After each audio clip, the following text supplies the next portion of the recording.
ஊர்லலாம் மீனுக்கு பஞ்சமே கிடையாது. மீனே கிடைக்கலனா கூட போயிட்டு ஆத்துல போய் அப்பா மீன் புடிச்சிட்டு வந்துருவாங்க. ஸோ, அதனால பிரச்சனையே கிடையாது. எந்த மீனா இருந்தாலும் கிடந்து சாப்பிடுறது நானும் புகழ்மதியும். இங்க சென்னை வந்துட்டு மீனும் கிடைக்கவே இல்லையா, வாங்குறதுக்கும் ஆள் கிடையாது. நானும் பாப்பாவும் மட்டும் போயிட்டு வாங்கிட்டு வர முடியாது. ஏன்னா கொஞ்சம் தூரமா இருக்கும்.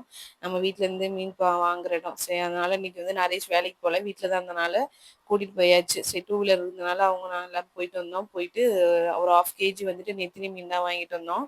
அ சரி ஓகே குழம்பு வைக்கலான்னு சொல்லிட்டு ரெடி பண்ணிட்டு இருந்தேன். அதுக்கப்புறம் வந்துட்டு ஃப்ரை பண்ணியிருந்தா பத்தாது சரின்னு சொல்லிட்டு அதுக்கு தான் ரெடி பண்ணிட்டு இருந்தேன். அதோட நேத்து வாங்கிட்டு வந்த வெஜிடபிள்ஸ் எதுவுமே எடுத்து வைக்கல. ஸோ அதையும் எடுத்து வச்சுட்டு அதோட எனக்கு கொஞ்சம் பசிக்க ஆரம்பிச்சிருச்சா, ஸோ லேட்டா தான் ஆயிடுச்சு. அதனால வந்துட்டு ஒரு வெள்ளரிக்காய் இருந்துச்சு. ஸோ அத அப்படியே கட் பண்ணி வச்சுக்கிட்டு ஒரு பவுல்ல வச்சுக்கிட்டே சாப்பிட்டுட்டு நம்ம அப்படியே அதேபடியா வேலையும் பார்த்துட்டு இருந்தேன். அதுக்கப்புறம் வந்துட்டு குழம்பு வச்சுட்டு வேற எதுவும் பண்ணல. சரி இத இதுவே சிம்பிளாவே முடிச்சுக்கலாம் அப்படின்னு சொல்லிட்டு ஃபுல்லா நெத்திலி மீன் எல்லாத்தையும் போட்டு குழம்பு வச்சாச்சு. அதுக்கப்புறம் மத்தியானம் வந்துட்டு நான் எல்லாம் சாப்பிட்டாச்சு.